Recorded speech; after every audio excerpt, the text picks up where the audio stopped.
Folks, we're back. This is Steve Sanson and Barbara Lucian with another episode of Veterans in Politics. Today, our guest is going to be Louis Schneider, candidate for Henderson Justice of the Peace Department 1. But before we get to Mr. Schneider, Barbara, do you have any rants? Anything bothering you? No, actually, it's a great weekend. Super Crazy Bowl, lawyers on a Super Saturday Bowl. morning? Yeah, it's getting us up early in the morning, but no, Super Bowl's here. A lot of people in town, so I just want everybody to be safe out there this weekend. Enjoy the festivities, but no rants today. Yeah, they said there's going to be 350,000 people A lot in of there people out for here the right Super now. Bowl. Yeah, So, a lot happening going on. but, well, the only thing I have is that we have a judicial endorsement interview that's going to be on Saturday, February 24th, between 8 and 4, and the venue is undetermined at this point because we're still trying to work out some details. So just want to let everybody know, emails should be sent to all the candidates already, so they should have known. Email was sent out 6 a.m. this morning. I didn't get any sleep. None. No, I went to bed like at 6:30. Oh my goodness, so you're just up on adrenaline right now. Yeah, and here I am. Here I am for Mr. Yes. Schneider. Louis Schneider, how you doing, sir? I'm well. Good morning, Steve. How are you? Thank you Barbara? for coming. Yes, thank you. Tell us about you. What would you like to know? Whatever you want people to hear that's going to go and vote for you in the next election. Well, That's what you tell them. being an attorney is a third career for me. I started off life selling computer systems for Digital Equipment Corporation in Chicago. Oh, you from Chi-Town? No, I moved to Chicago. That's where they drafted me when the Digital Computer Corporation was located in Maynard, Massachusetts. And that's where I was hired. They put me through a 1-year sales training program, and I was chosen to go to the Chicago district to sell systems into Underwriter Laboratories and Arthur Anderson. And then I was, we were selling multi-million-dollar systems, and a guy from U.S. Leasing, he would come in and do the financing, and I found out that I was making about $35,000 a year, and he was making about $400,000 a year. I said, I want to do that. So I got into commercial leasing and finance, and started a company out at Lake Tahoe. Took that up to about 325 employees, and had it sold for a ridiculous amount of money. And then the dot-com stocks blew up, and I couldn't put the fires out fast enough. Had 2 full-time lawyers on my staff. I really enjoyed what we did, and from there I went to law school. And that's my third career. Oh, wow. So you enjoy law school? First time I ever truly enjoyed college. I went to college undergraduate at University of Massachusetts because I like to play lacrosse. Right. So I could play lacrosse in the springtime, and then I could, go duck hunting or pheasant hunting in the fall. And that's what I'd like to do. That my grandfather was a doctor, and he bankrolled me through it. And my dad was in the Marine Corps. Oh, so you're a military brat. I'm a military brat. Lived on both ends of this country 9 times by the time I was in high school. So your dad's a Marine. Yep. That explains a lot. Yeah. Yeah. But was a master gunnery sergeant. Ooh. You got your butt handed to you, didn't you? Well, I inherited my father's voice. He never hit me. Oh, you never did that. But I thought he was going to. and so I inherited that he was a DI. MCRD or San Diego? Well, both, actually. He was in San Diego. He was at Camp Pendleton. We lived in Oceanside. He was on the East Coast. And every time my dad was deployed, though, or doing something where he wasn't going to be around much, my grandfather would buy a nice house for us in of all places, Sudbury, Massachusetts. And the zip code there is 1776. And it's all about, you don't join the Cub Scouts, you join the Fife and Drum Corps. You muster on the Lexington Green. And so I'm a big fan of the Revolutionary War historian type stuff. But So you have your own law firm, and you've been practicing 30 years now? 20. 20 years now. 20 years. 20 years now. Yes. So tell us what do you like about practicing law and what you don't like about practicing law? That's a long question. What I like about practicing law, and to be brutally honest about it, is I just enjoy helping people. There are times that I cannot walk away from a case. And that's to my own Even if detriment. they don't pay? Even if they don't pay. I recently did a case for a woman that was married to an NFL linebacker, and he was suffering from CTE, which is chronic traumatic encephalopathy. And if you keep banging someone's head, the brain receives a bruise, and that's basically the definition of a concussion. The brain gets bruised. TBI, traumatic brain injury. Well, it's not a TBI, it's a bruise. And the bruise heals, but the chemicals that are left from that bruise continue to deteriorate and eat into your brain. So that's why you want to avoid those concussions, and that's why the NFL's, I mean, people like Junior Seau, he knew there was something wrong with him as he was getting more and more violent. And what happens is as your brain deteriorates, you lose touch with your emotions, except the one emotion, which is the strongest emotion, that's hate and anger. And Seau killed himself. He shot himself in the heart so that they could autopsy his brain. He knew there was something wrong with him. So this guy had chronic traumatic encephalopathy, and he was just brutal to the kids and his wife. And she just couldn't afford to, I mean, I got on the case and she just couldn't afford to pay me, but I couldn't leave her. And it ended up being a 3-year case. I think it was a 5-day trial. Oh, wow. And it was there were some terrible facts in that case, but there was some terrible facts. He killed a puppy, and it was just, I was so offended by it, I just couldn't leave her, and that happens. But so that part, I like helping people. I make a fine living, well enough to feed 8 horses. That's a lot of hay. I take in. That's a lot of fine living. That's a lot of fun. Like it's only money, I can make more money, but Really? but I enjoy it as long as I continue to work, sure. And by the way, being a judge would be a pay cut, but it's Especially at JP, huh? It's not like a district or right, appellate or supreme. right. But as I said, I enjoy helping people, and I can touch a lot more cases as a judge than I can by representing people. Okay. And so that's one of my motivating factors there is I enjoy helping people, and you can count on me to do the right thing, even to my own demise or detriment, okay. And have done that too. So what don't you like about it? I don't like at times the inequities. The Las Vegas, it seems like juries are willing to convict just on the say-so of law enforcement, which isn't always correct or accurate. That concerns me. I've seen people, the worst thing that can happen to a criminal defense attorney is when you get somebody you truly believe is not guilty of what they're charged with. And that's happened twice to me. And I'm talking, sleepless nights, sick to my stomach, and both times they worked out.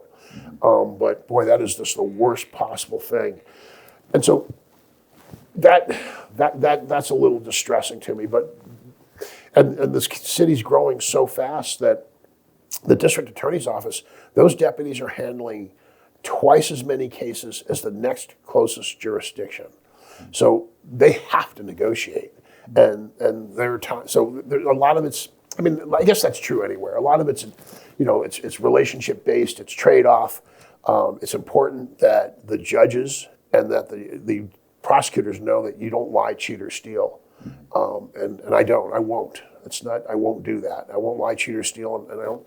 The other part that causes me a lot of anguish is I don't tolerate those that do. So what happens if you have a plea deal from the prosecution? You practice criminal, right? Yep. And Criminal civil family. Criminal and family. Okay. So what happens if you have the prosecution that wants to make a plea deal for your client, and your client doesn't want that plea deal? You go to trial. But what happens if it's best for the client to take that plea deal? I try to explain to them, and that happens. People, it's funny. People say, "Well, it's the principle of the thing." I'm like, listen, the principle of the thing makes lawyers rich. So listen to me very carefully. You roll the dice in front of a jury in this town. It's a big pair of dice to roll. Buying guaranteed results is always the best way to go, in my opinion. Putting your fate in the hands of a jury or a judge is not generally a good idea. And as I said, the prosecutors, why are you laughing? He said it's not generally a good idea.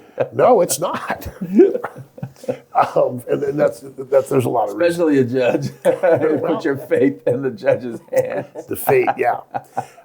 It's just generally not a good idea. And so, but there's a spin-off of that too. And I recently had a case where a woman had a DUI and the state did not realize that she had another DUI in California and another one.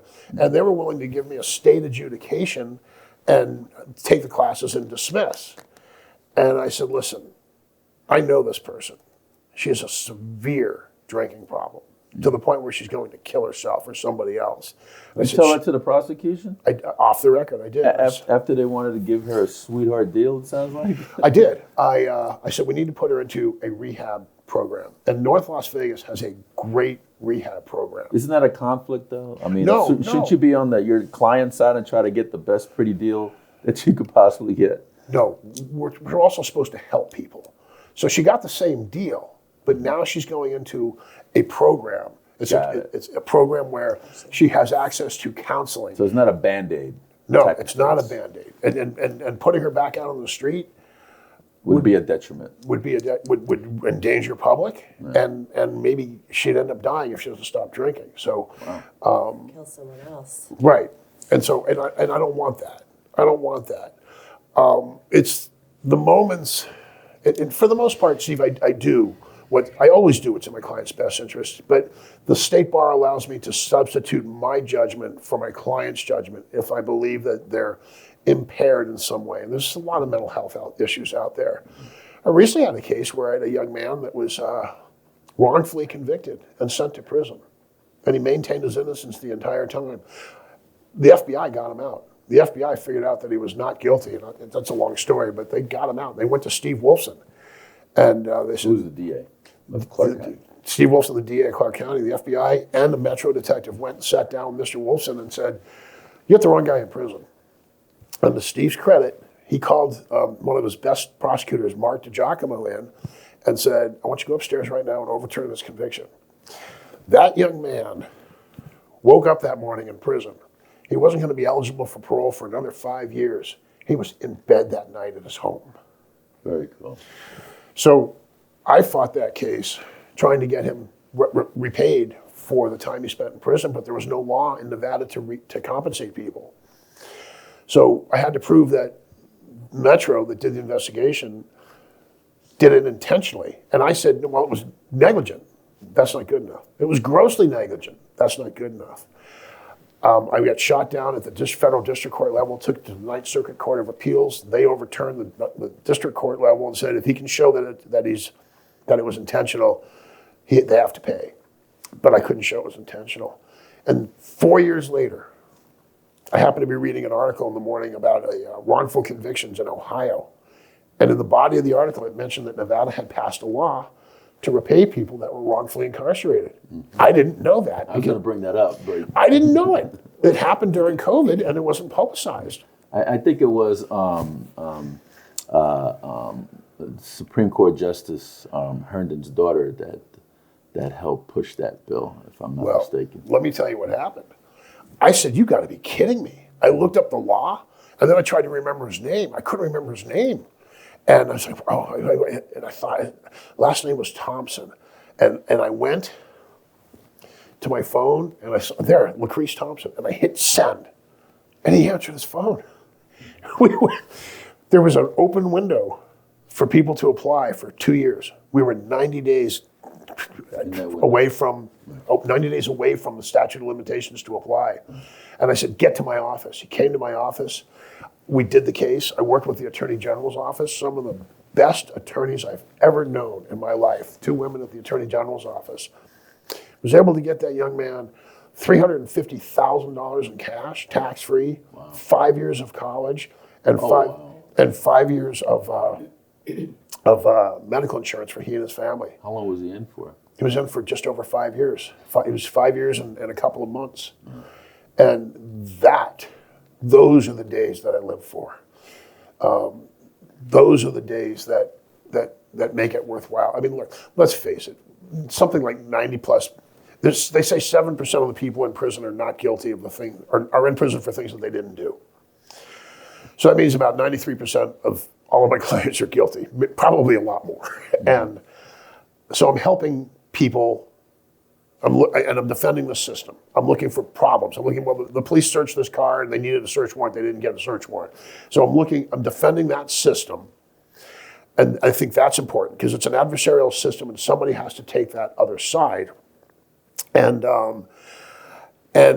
occasionally, every so often, I get to help someone that's truly not guilty. And those are the things that I enjoy. And it's not a football game. It's not I won and you lost. I mean, there's some people that look at it, some attorneys that look at it like that, but I just don't. People's lives are at stake. You're right. It's a very high stakes game, and I feel that, and it puts mileage on me. Barbara? Yeah, you seem to be have a lot of integrity in what you do, and why criminal law? What made you go into? That's actually, Barb, a very good question, and I'll tell you exactly why. When I went back to law school, I was 40 years old when I went to law school, and they don't laugh at me. That's the first time I ever really enjoyed going to college. So good for you, then. Good for you. So before the first day of school, they post your assignments, and you have better read them, or it's going to be really ugly in class. So in the first year of law school, you have these 6 core subjects, and one of them is criminal law. So I'm like, well, I better start doing this homework, and without any direction. And so I picked up the criminal law book, and the first case I read was about a 92-year-old man and his 93-year-old sister. They lived together up in the state of Maine, and the sister died of natural causes. And so, but he didn't know. And she was laying in bed, and it was summertime, and she was starting to ripen. So, I mean, he took her down the stairs, down into the cellar, and he fired up the furnace, and he put her legs in the furnace, and he burned her legs off because she didn't fit all the way in. And I'm reading this in a kind of a macabre sort of way. I'm like, this is so cool. And so then so he burned the bottom half of her legs off, and he shoved her in a little bit further. And the neighbors saw that, hey, the furnace is running. I haven't seen the old lady out. Something's going on. So they call the police for a safety check, and here the cops come. They find this old lady sticking out of the furnace. And so they take her, and they bring her in for an autopsy, and they determine that she died of natural causes. And at that time, there was no law on the books about desecration of the human body. And so I just thought it was so cool. That was the very first thing I read. I never forgot it. I think I stayed up till 2 o'clock in the morning reading way ahead of all these interesting cases. And that's another weird thing about law school is you start at the end of a case. The case is done, and then you back into it. But when you become an attorney, the case is just starting. And so it's complete opposite. And they rewire the way you think, the way your brain works. It completely rewires it. Why didn't he just bury his sister? Well, I don't know. I didn't ask him. Yeah, I know. I didn't ask him. I didn't ask him. There was another case. That same night, I read this other story about the case where these college roommates, they were graduate student roommates, and they hated one of the roommates. And one of the students was an entomologist. He was studying the insects. And so they hated that student. And so the entomologist, he orders these brainworm spores on the internet and pays with his credit card. And he sprinkles them on the guy's salad. And it looked like pepper. Mm-hmm. And 6 months later, the guy died. And during the autopsy, they found brainworms. And I'm like, what the? And that happens only in some South American countries. So that made things suspicious. And the cops did their research, and they did a good job, and they found out this guy bought brainworm spores, and they convicted him of murder. And so it's just an interesting. Put it on the salad, and 6 months later. Yeah. Slow poisoning, pretty much. Well, just that one time. Steve, I wasn't there. I get you. We're going to digress into a whole area. I'm trying to get more information here. Don't order. Sounds very scientific. Yes. It wasn't me. That's all. No, it was not you. Barb? Do you? So becoming a judge, what things in the courtroom do you think that you can improve on, or what is something that? That's also an interesting question. I go into a courtroom, and sometimes, and attorneys have a kind of a hectic schedule. Sometimes I've got to be in 5, 4, 6, 7 different courtrooms that day. And if things are moving slowly, it really drags the system down. And I think that judges should be cognizant of that fact and move things along, and not not drag their feet and go slowly. I mean, there are times I've been in a courtroom and I'll sit there for 2 hours waiting for my case to be called. Yeah, a little more respect for everybody's time. Right, and the litigants don't really want to be there, and so who pays for the judge to be there? Because if I was a litigant, I'm hiring an attorney at $450 an hour. Yep. And you're sitting in the courtroom for 2 hours. That's what, $900. Who's gonna pay for that? Well, right, yeah, your attorney's sitting there for those hours. Typically, criminal defense attorneys do criminal cases on a flat fee. Okay, so but certainly family court, that's what happens. That happens at family court. But however, since COVID, and then we had a system called Blue Jeans, which is a video system. You can appear by video. I can sit in my office, and my clients can come, and we can appear by video, and I'm not spending time driving from courthouse to courthouse. Now, family court's in one place for the most part. Some of the courtrooms are down at the RJC downtown, but I can cover a lot of time and save a lot of money for litigants because I'm not paying them for the travel time, and I'm not sitting outside a courtroom doing, reading the file and doing nothing. I can do that from my office. So that's been a really nice change. I think COVID's, especially in the summer around here when it's 115 degrees, if I got to, and with criminal cases, I got to go from courthouse to courthouse. My car is parked outside just long enough to get up to 140 inside, and I got to get back in it, and then I got to drive to another courthouse. So the video conferencing has really helped, and I think it's saved a lot of money, and it's made things more efficient. So how important is civility when it comes to judges? You mean on the part of the judges or on the part of the judges? I think it's very important. There's nothing worse than seeing a judge get angry and overreact in a courtroom. One of the judges, I think it was Judge Denton, had a sign on the bench in front of him, and he said, "You refer to this court as your honor to remind you of your own." And I thought that made a lot of sense. And I think if the judges have to take the high road, and they have to be professional and judicial in nature and not sit and argue with people. You don't have to do that and shouldn't have to do that. Barb?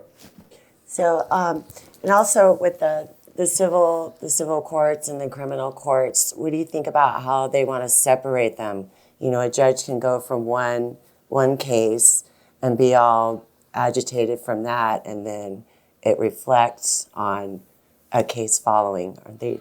Well, they do that on different days, and I think the theory is that we need to cross-train judges so that we can make sure that if somebody leaves or has to be replaced or they get ill, that judges can do both civil cases, construction defect, for instance, and criminal type stuff. So what I do like is that the judges will have their civil days and their criminal days. Okay, and they don't intertwine them on the same day. Almost never. They almost never mix and match, which I think makes a lot of sense. Absolutely. To do. Yeah. Because some of these cases are so sensitive, and you're still a human. It's going to affect you a little sometimes. You're right. And one of the things that I like that Judge Amy Challaney or Diana Sullivan they'll do is if they have some sort of a sex offense case, they'll trail it to the end until the courtroom is pretty much cleared out and there aren't other people there. Sure.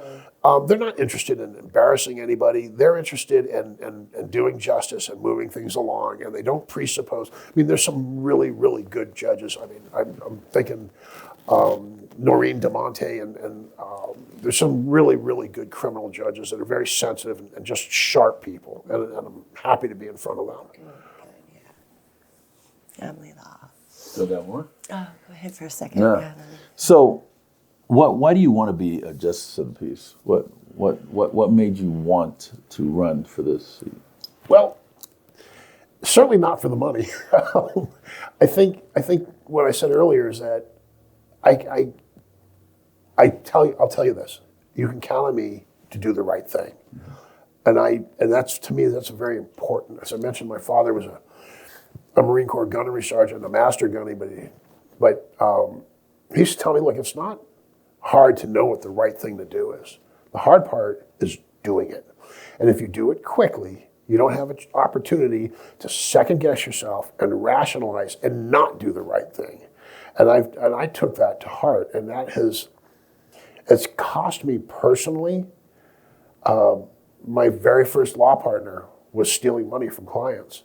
I found out about it because my paralegal brought me a letter from the state bar saying that her trust account had been overdrawn. I had just put $50,000 in that trust account. I don't know where that money was. But I also knew I didn't want anything to do with it. I didn't want to ask. And I just shut my door and I called the state bar and I said, something is really wrong. And when I did that, I did it quickly. I didn't realize that that's not done in this town. You don't do that. Do what? You don't lawyers don't turn in other lawyers. And no one would speak to me. And I'm talking about for almost a year. People shunned me. I'd go to dinner or lunch at the golf course across the street from the courthouse. And there were times when... At the family court. At the family court. And I'd be sitting there having lunch, and a group of attorneys sat down. When they realized they were sitting next to me, they asked to be moved. And it was heartbreaking. I went home and I sat down and I took out a map of the United States and I said, well, I'm going to move. I can't stay here. And then I had a lawyer who's since apologized 100 times, and we're very good friends. But at that time, he was friends with the attorney I turned in. He came up to me and he said, why didn't you try to help her instead of running to the bar like a woman? And I haven't always been an attorney. And there were times I grabbed him by the lapel of his jacket and I said, come on, let's go outside and see how long you can fight, fat man.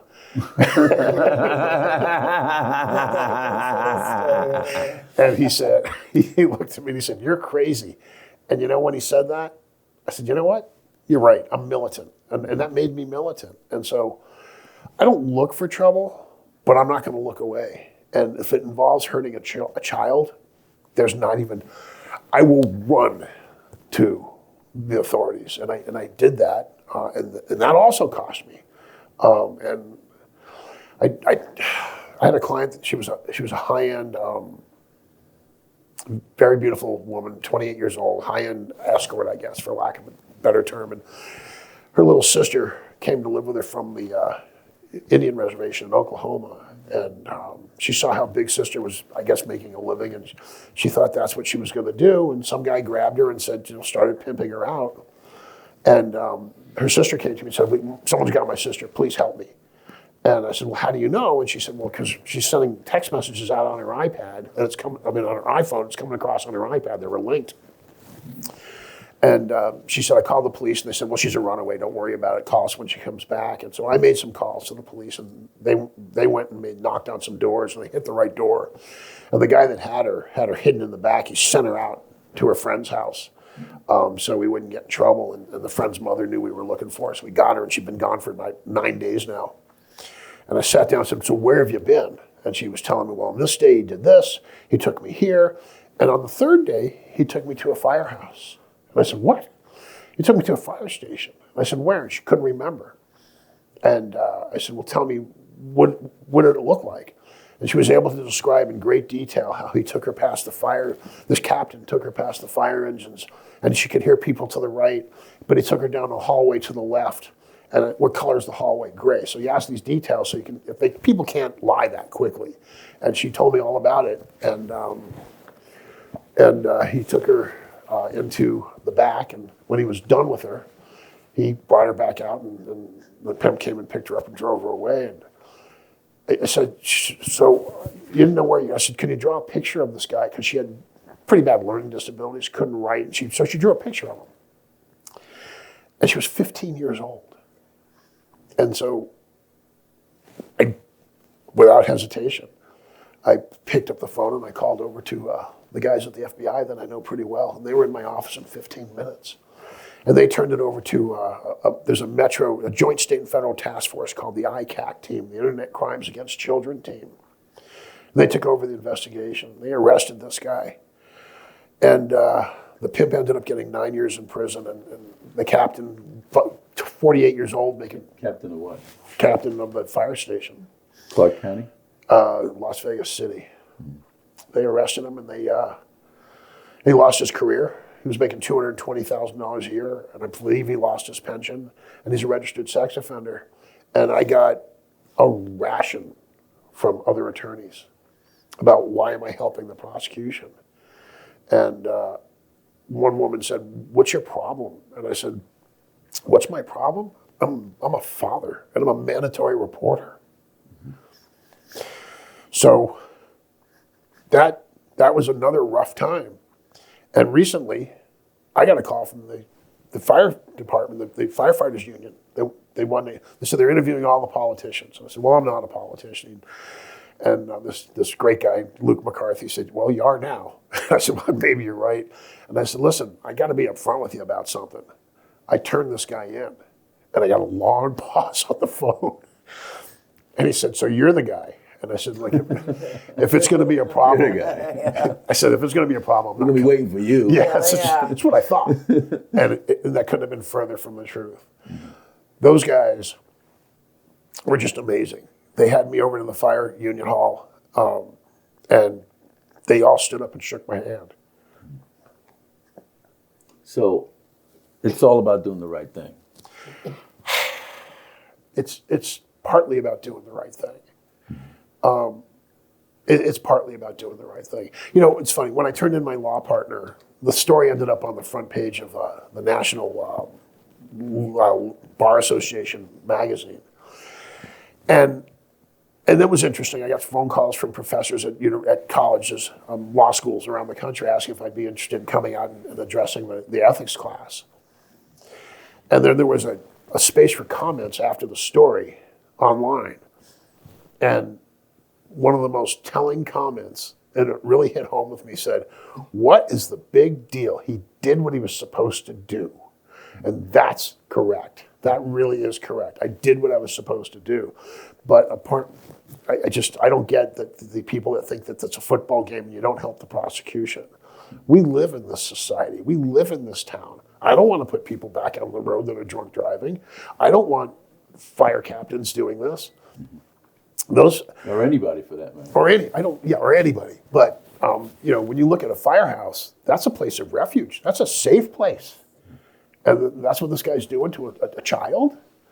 I'll never forget those guys, those firefighters. So how hard is it for you to do that? It sucks. Honestly, Do it you sucks. think because your dad was a Marine Master Gunnery Sergeant, especially in those times, I'm sure he was in Vietnam, It was right? actually Korean War. Yeah, the Korean War. And a drill instructor, do you think his discipline, his structure, the way he conducted himself in the Marine Corps kind of Led me to do what I did? There's not a question about it. kind of laid on you a little bit and you start picking up some of that? No question about that, Steve. And actually, the Review Journal asked me about the attorney that I turned in. By the way, she was arrested just recently. That was 15 years ago, and she was recently. You want to give her a name or no? I don't care. Her name is Jeannie Winkler. She was arrested up in Tonopah. And who was the fire captain that raped the 15-year-old? I just remember his last name was Lockery, but let me tell you something. Those fire captains that I met that day, I'll never forget them. One of the fire captains came up to me and he said, "I want to thank you." And he was the biggest guy in the room. I thought, oh, this is going to be good. He was the first guy. And he walked up to me and he stuck his hand out. He said, "I want to thank you. I have a 15-year-old daughter and you just helped protect her." So I sat there in that room and all of those captains stood up and shook my hand. I never expected that. I thought they were going to roast me. Yeah. A lot of people, when they become a position of authority, forget where their placement should be, and they feel entitled, and they feel nobody is going to turn them in, and the way our system is set up is that a lot of us turn a blind eye or a deaf ear to the corruption, and sometimes it's real hard to try to maneuver through it. and you become the lonely guy on top of that mountain because everybody runs away from you. I understand exactly what you're talking about. Well, thank you, Steve. That's very kind of you. You asked me, was it because my dad was a master gunny, and it is. But the other thing is that I was a single full-time dad, and I had a son, and I was never going to do anything to embarrass my father or my son. And my son is now an attorney against my direct wishes. So he's a good kid. He's very, very smart, and I'm proud of him. Yeah. So you see yourself making a huge difference on the Justice of the Peace bench? I don't know about a huge difference. There are many good justices out there, justices of the peace, and many good district court judges. There's no question about that. I'm one of the people that you can count on to do the right thing. I'm not the only guy. Thank God for that. I'm not the only guy. Barb? There's a lot of compassion, so so you do have a lot of compassion for being up there. For non-violent offenders and regular offenders, what do you think should be done about that as far as how they handle their sentencing? Well, I mean, because that's always a tough question. I tend to think that sentencing it can be a little overly harsh. I'm one of those people that think, if you're caught with personal use drugs, it should be classes, training, try to help them. I think people lose sight of the fact that it costs about $150 a day to incarcerate somebody. And the city of Las Vegas, boy, I don't know how they do it. I mean, if there's homeless people that are wandering around, they jaywalk, boom, they get 6 months in jail. That costs a small fortune to do that. It doesn't seem to make a lot of sense to me to lock people up. And frankly, that's the way this country was back in the 70s. If you were mentally ill, you get locked up in a state mental institute. And the U.S. Supreme Court said you don't get to be locked up because you're crazy. Being crazy is not a crime. Yeah. Doing crazy stuff is. That's against the law. Well, and so they're very closely related, Steve. But I don't think you should lock people up for jaywalking. I don't think you should lock people up for small crimes. I have an issue with theft. I have an issue with hurting people. Those things upset me. But somebody stole stuff from me, I get really upset about that. But that's why I can't be a judge on something like that, and why you shouldn't be, because you would overreact to it, have an emotional reaction. There's some really, as I said, there's some really good judges, and I think a lot of them feel the same way. And when I mentioned a few of them, there's Judge George down in Henderson, and Judge Gibson, who just retired, just amazing, and Judge Burr. Those guys are great people. I've known them for a very long time. And boy, I'll tell you, there's one place that you can count on, and that's Henderson. They're really, and Judge Bateman, he just left to go off to the county commission. I mean, he likes to serve, and that's the spot that I'm looking to fill down there. And there's some good judges, a lot of good judges. We just want to make sure you get the right people in there. Right. Uh-huh. sure. So, Mr. Schneider. Yes, sir. I'm not going to ask you what color your robe should be, or. But I do want to know that how do you plan to transition down if you do become Justice of the Peace with your law practice? How does that going to work? Well, I don't quite know the answer to that. I know that I've got some friends, that would help me, and my son, depending on where he is at that time, that would be able to fill out those cases and finish those cases. The state bar, I think, helps as well when you become a judge. I think the state bar gets volunteer attorneys to help fill out and finish off those cases. But and it's funny you asked that question, and I thought about long and hard about becoming a judge, or if I stopped practicing law, and I thought, who's going to help my clients? That's one of the things that really worries me, is who will be there to help my clients. And then I realized if I'm a judge, I can help a lot more people by seeing that the right thing gets done. And that first story I mentioned to you about a client that she had a severe drinking problem, and I'm worried she's going to kill somebody. I'm helping her get the help that she needs, and I think that's important. So you go above and beyond, basically, in some cases. A lot of people do. I'm not the only guy. Mm-hmm. A lot of people do. There are a lot of attorneys out there that will do the right thing no matter what. Mm-hmm. And I could sit here and name 20 attorneys that I know personally that are just good people, mm-hmm. and that's what matters. I think it matters what's on the inside. I mean, that I've got I've got 8 horses at home, and I love my horses. And Ronald Reagan said one time that there's nothing better for the inside of a man than the outside of a horse. And when I go down to feed those horses and they see me coming, they call for me. And they're happy to see me. And I get down to the barn. How do they call for you? They whinny for me, and my wife too. You got the horse sound? I want to hear. I'm not going to do the horse sound. I was waiting for you to ask that. And when I get down there, it's a different world. It's quiet. I don't bring my cell phone. The horses are happy to see me. And my wife pointed out to me, we feed compressed alfalfa cubes, and they crunch pretty loud. And the sound of the horses all eating and being happy down there, that's a nice sound. That's a different world for me. And frankly, I don't go out at night because my mother used to say, nothing good happens after 9 o'clock at night or 10 o'clock at night, and I subscribe to that theory. Plus, if you get up at 5 o'clock in the morning because I've got 7:30 arraignments, I got to feed those horses, mm-hmm. and I'm in no shape to go out anywhere at 8 o'clock and 9 o'clock at night. So, I guess they call that staying in your lane, and that's what I try to do. How do you feel about judicial immunity?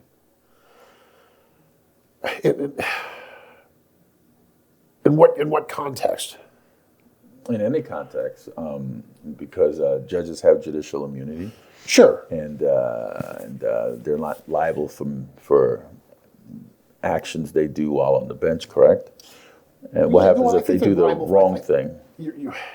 Look, people, for the most part, I think judges always try to do the right thing. Occasionally, an innocent person gets sent to prison. Occasionally. I think that should be an immunity. But if they're in there, if judges are taking money to flip cases, there's no immunity for that. There's immunity for doing your job. There's not immunity for stealing from people. And I'm not saying that goes on. Right. But I've never seen that. But so judges should have immunity in the line of making decisions, but not to steal or abuse the position. Okay. And how do you feel about that position, being an attorney and been practicing law for 20 years? I mean, how do you feel about the law? What does, if somebody was like I'm asking, what does the law mean to you? Well, the law is sometimes it's a moving, evolving thing. The legislature enacts laws. The courts interpret the laws. But the courts can strike down those laws as well. So it's constantly an evolving process. It was frustrating to me when I was trying to help that young man that was wrongfully incarcerated, and his lawyer did such a lousy job. It was frustrating for me that there was no law in Nevada to help this young man who was wrongfully incarcerated, but for no fault of his own. There was nothing, and there are some states where you'll get $1 million a year. In Nevada, you get $50,000 a year. Well, look, it's better than nothing, Steve. I thought it went up to $1 million a year now. Did it? Yeah, is what I read about a year ago or a year and a half ago. Somebody said that to me as well, and I haven't seen that yet, but I'm going to check that. Yeah, $1 million every year you're incarcerated before you get wrongfully incarcerated before you get $1 million. That's a lot of money. Well, $1 million wouldn't work for me for being incarcerated for a year, take away my freedom, because I really have a problem with even being in handcuffs. I have an issue with. Yeah. So I wouldn't want somebody to tell me that I can't go anywhere, or I have to stay here, and they lock the doors behind me or behind them. I wouldn't want it. It'll be way more than $1 million for me to be incarcerated for a year. I don't know about you, Barb, but $1 million. A lot more, yeah. Yeah. That's a lot more. $1 million doesn't go very far these days. No, Steve, did you know that there's a wild horse camp in prison? I've heard something like that. So up in Carson City, they've got a big prison up there and big prison grounds. And so the federal. How do you know about that? How do I know about it? Because I always recommend that my clients go there. Okay. And you're not camp eligible if it's committed a violent crime, but so what happens is, and I sued the federal government and tried to stop them from rounding up wild horses, and that's a whole other subject. But so you deal with a lot of federal cases too. I have, yes. Okay. I've done federal cases all over the country, New Jersey and Omaha, Nebraska, and Arizona. Okay. But so the federal government do the 1970 Wild Horse and Burro Act. They're required to take care of the wild horses and burros. But their idea of taking care of them is they round them up, and take them off the range, and they put them on these giant tracts of land, and they feed them. So I don't think, so when they take these horses, they try to adopt some of them out. And they have a camp on the grounds of the Carson City, the state prison up there, where they have prisoners that try to gentle and train these horses. And really what's going on is they're training the prisoners. They're training the prisoners to have a connection with a horse. And horses, they're a prey animal. They are afraid of everything. They think they're going to get eaten. So, and so that's why, well, when the horses get freaked out when it's windy because they can't smell and they can't hear with the wind. And that scares them because they're afraid that, a mountain lion's going to jump on them and eat them. So what's really going on there is the prisoners are learning how to connect with these animals that are afraid. And they gentle these animals, these horses. And you get a horse's trust. When you first, I don't know if you've ever seen a wild horse, but you can't get near them. You can't touch them, you can't get near them, and they'll buck and kick and bite. And so you have to slowly get them used to you. And when that bond happens, it's good for the horse, it's better for the prisoners. And so I try to get my clients to always go to Wild Horse Camp up in Carson City. And they also have a firefighting camp too. Is that why you have so many horses? Whoa, that sounds like a loaded question. No, because it's more like a therapy type deal. No, I didn't do that intentionally. My wife loves horses. Okay. I grew up with horses, but my sister had them. I grew up riding dirt bikes. My sister had horses. Always around them, but it's a horse, And when I'm done with my dirt bike, I put the kickstand down and leave it in the garage. Well, horses, they got to be cared for and taken care of. So when I got a really nice house in Henderson. That's a whole other long story. With enough property to have horses, it was zoned for horses. And my wife wanted to bring the horses from the saddle club over there, and she did. And I thought, well, if I'm going to have this barn and we're going to have these horses, I want to get some horses. And so I've got two just beautiful Gypsy Vanner draft horses. They're gigantic. And I have one super tall 17-hand Tennessee Walker. He's a Palomino. His name is Shiloh. And there's some give and take with Shiloh. He's broken my wrist twice. It's a long way to the ground. Yeah. But my boy Zeus, he's 2,000 pounds. Most horses weigh about 900 to 1,000 pounds. Zeus is 2,000 pounds. He's a beast. What kind of hay do you feed Zeus? Well, they all eat the alfalfa cubes. And Zeus loves me. If I call his name from the house, he'll look and stop and looks up for me. And one mistake I made, I got Zeus when he was just 6 months old. He was not much bigger than a Great Dane. And so I would run with him and chase him, and he would chase me, and I would, bump him, and he would bump me. Well, now when Zeus is 2,000 pounds and he bumps me, I go flying. But yeah, no, it has become therapeutic. It has become a labor of love. It really has. And we take in rescue horses. My wife is, we got my wife literally stopped a truck that was leaving the Henderson Saddle Club. She ran out in front, put her hands up. She heard that truck was picking up a quarter horse that came out of Texas off a cattle ranch and was taking him to the slaughterhouse. She stopped that truck. And I said, no more horses. Well, she bought another horse and hid it from me for 6 months. You had a horse for 6 months. It was in the stall next door when I came over. And that horse's name's Socks. And he is the kindest, most gentle horse I've ever known in my life. That was 14 years ago she got him, and he was on his way to the slaughterhouse. How long did they live for? God only knows. No, I'm kidding. Sox is 33 years old. I don't know how long. I think they live up to 40 years old. Oh. And he's a great horse. He's too old to ride now, but he's just a wonderful guy. So how do you cope with stress? What do you do for that? Because I'm sure, being in your profession, you get stress from a lot of things. How do you meditate? How do you relax? How do you relax the brain?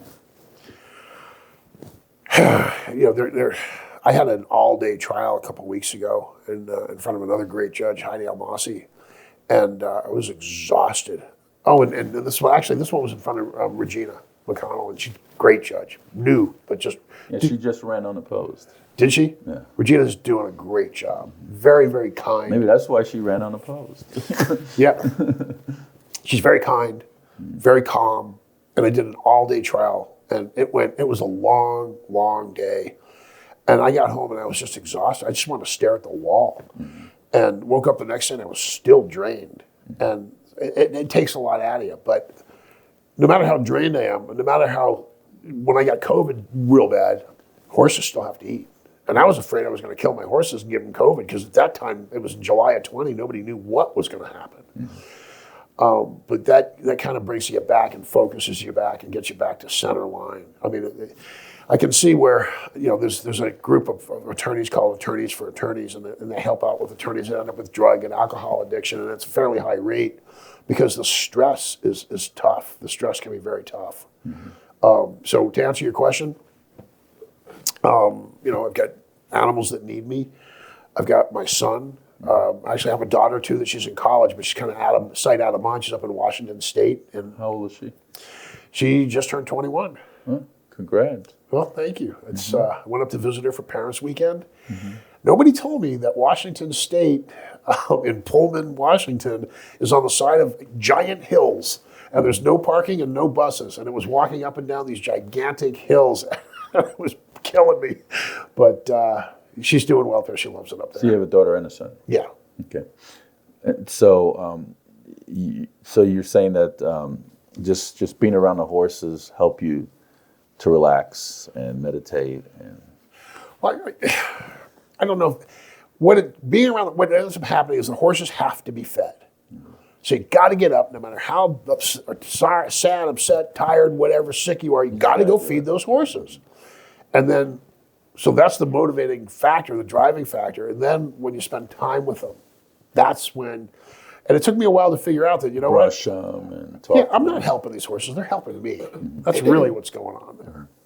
So, how do you feel about judicial discretion when it comes to interpreting the law? I think that you have to have that. You have to have. Do you have it with a broad brush, or how do you do it? Well, listen. The law. So it's almost a law school question. So when you want to know when the legislature passes a law, there's something called the legislative notes, and they go into what were we thinking when we made this law. So you go back and you look at those if you want to try and interpret that law, or if you want to try to spin that law, which is one of my jobs too. And so then the judges have to make a determination, and if somebody is unhappy with the judge's determination, that decision can be appealed, and that appeal can go to either the intermediary appellate court, or it can go to the Supreme Court, and laws get changed that way, or get sent back down with instructions to the judge to make a different decision, or this is your decision, this is what you'll make. So it's an important part of the process. Judges need to have that discretion. Okay. Barb, you have anything else? Do you think that the judges should help the public understand the laws a little bit better? What do you feel about the education of? I think that's an important part of it, but there are a lot of attorneys that do what I do. I think children, and when I say children, I mean all the way up through high school. they need to be exposed to the legal system. So I will often take someone's child or them with their children with me into the courtrooms and for the day. Come spend the day with me, watch what happens. I did that with my son when he was in, he actually was in junior high school, and or might have been 6th grade. I brought him to court on Bring Your Kid to Work Day. And I was like, hey, look at those prisoners over there in the jury box. He's like, like, look at them. He goes, no, I don't want to look at them. So I'm like, you can stick your tongue out of them. I'm not going to do anything to you. He's like, I'm not doing it. So anyway, at the end of the day, so I tried to expose him to a lot of stuff. You know, he got into the back. He got to see the jail cells behind the courtrooms. He got to sit up on the bench with some of the judges. And at the end of the day, I said, so what do you think? And he said, I think if people were smart, you'd be out of business. That was his only comment. And you know what? He's so right. If people were smart, I'd be out of business, and so would the judges. And I never forgot that. So they won't get caught. No, I think what he meant, that's not what he meant, Steve.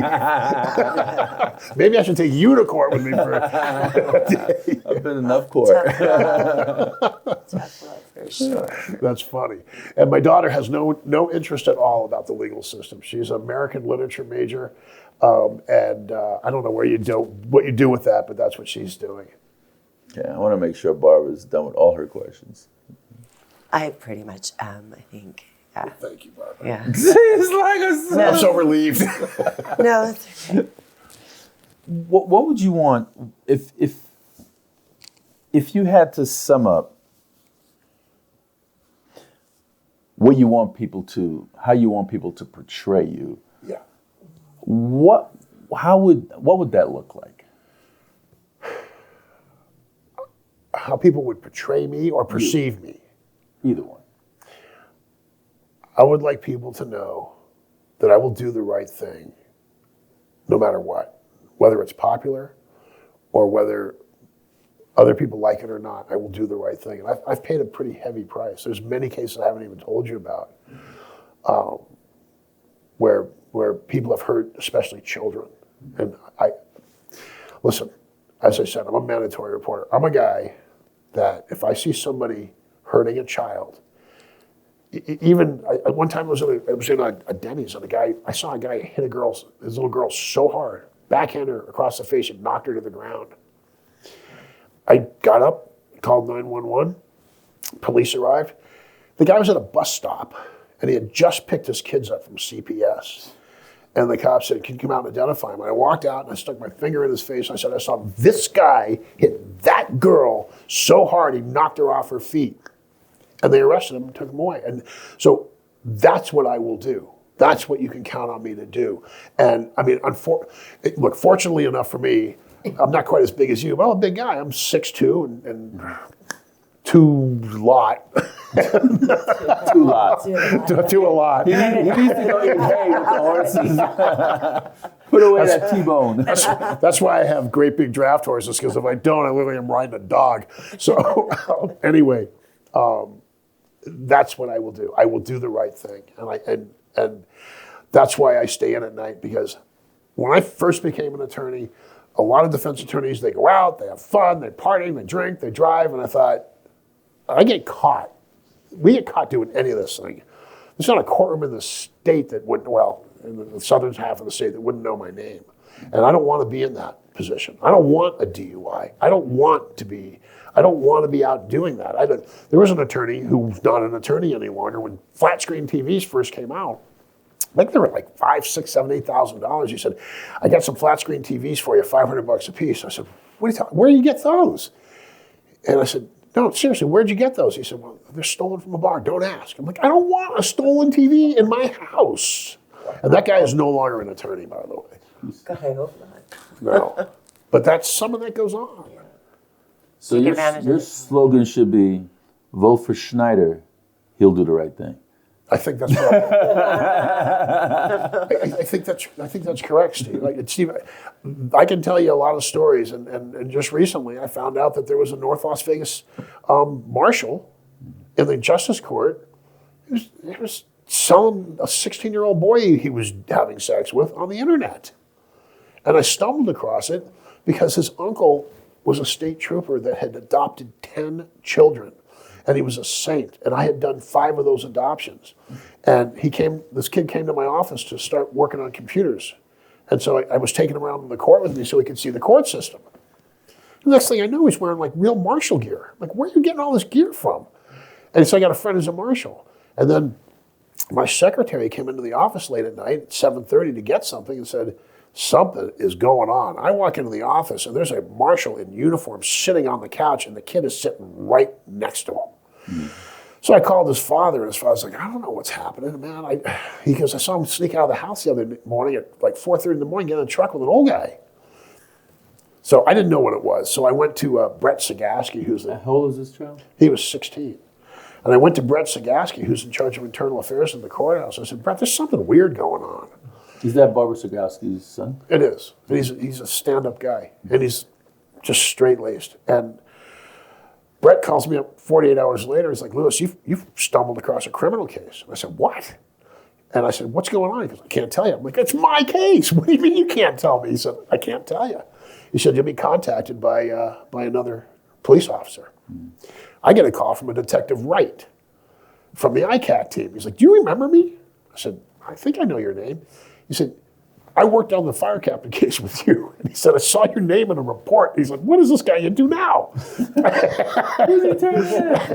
So he was laughing so hard. He came to the office. I told him what I knew. And the kid had actually left his email open on one of the computers.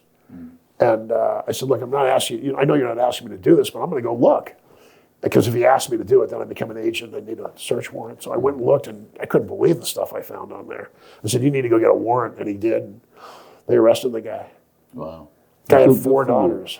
No, I mean, Steve, that's the problem. I'm supposed to do that. Yeah, but a lot of people forget that part. I know. Because doing the right thing is hard with some people. Sometimes extremely hard. It's easier to just look away, you know. Try growing up the son of a Marine. I wanted people to know exactly who you are, because I know that you are well qualified to be on this bench. Thank you. And I wanted people, we didn't have to talk about your qualifications because your resume speaks for itself. But I wanted the people to see the heart of Lewis Schneider and see what Lewis Schneider actually do that a lot of people don't know about. You're a gentleman, Steve. Thank you. I got to tell you, I still get choked up over those firefighters. Those captains, they've all invited me to their firehouses. They would like me to come in there and meet with them. I'm going to. I'm going to. One thing I didn't tell you, my wife got run over by one of my draft horses, and her arm was almost cut off. And she came through the back door of the house holding her arm, and I could see flesh hanging out from between her fingers. And she said, I think I need to go to the doctor. And I took one look. I said, sit down. I called 911, I think, for the first time in my life. And those guys, those firefighters at Henderson, they came through my front door in 4.5 minutes, 9 of them. And they had a laptop, and they had a doctor on the laptop, and they were looking at it. And now that things had calmed down, I stood there and I'm watching and I'm looking, I got tears streaming down my face. And not only were they taking care of my wife, one of the firefighters came over to me and said, hey, come here, I need your help. I got something for you to do. And I didn't realize till later he was just trying to distract me. He said, I need you to get a bag. I needed you to get underwear, her cell phone, cell chargers. And he had a whole list of stuff for me to do. And like all of a sudden I was back in action doing what I was supposed to do. It's because these guys are trained and because they know what they're doing. And I'm grateful. You know, that leads me, I was gonna end it, but I wanted to talk to you about a little bit about how do you feel about the mental health of litigants coming through your doors? Wow. And what do you think we could do as a community to kind of lessen it? See, I don't know how to lessen mental health. You're right. Mental health is a big problem. There is a mental health court at the Regional Justice Center, and they're so full up that you have to be down the road barking at the moon crazy to get into that mental health program. I went and I sat through a session of that mental health court, and it was and I say this jokingly because those poor people need a lot of help, but the best way I could describe it, it was like that bar scene in Star Wars with all the aliens. I mean, the people were yelling and standing up and burping, and I mean, it was just, those people need help, and we need to put more money into mental health. There's no question in my mind about that. Do Henderson already have a specialty court for mental health? Henderson has a veteran specialty court. They do have a mental health program. They do, but it's expensive. They do have a mental health program. And unfortunately, Dave Gibson's retired, but Dave Gibson, he knew so much about mental health because he had been a hearing master down at Juvenile. And Dave, I wish he could have stayed forever because he's a great man. And we need more mental health. We need more help, and we need more facilities for it. Do you think a grant writer could facilitate to help with those dollars coming into have a mental health program within the Henderson Justice Court? I know it's needed, Steve. I know it's really needed, and I know that they don't have enough money, and we need money. As a judge, and a lot of these judges now they sit on different type of specialty court. Right. Would that be something you'd be interested in doing? Absolutely, no question about it. Absolutely, I believe in helping people. There's 5 reasons for incarceration, and rehabilitation is one, and recidivism is another one, and I have to go back and look up all the reasons, but I believe that if we can help people, we can cut off well in advance the need for all the prisons. I think money should be spent in prevention and help. Because you take a mental health person, somebody that's severely mentally ill, and you put them in prison, you get a worse mentally ill person. They get abused, they get treated badly in prison, they don't get medication, they don't get their training and help, they don't get anything. And that's not a solution. So treatment versus incarceration. I believe that would be my first line of offense. But there are people that would just need to be off the street. They're just mean people out there too. And but evil, right.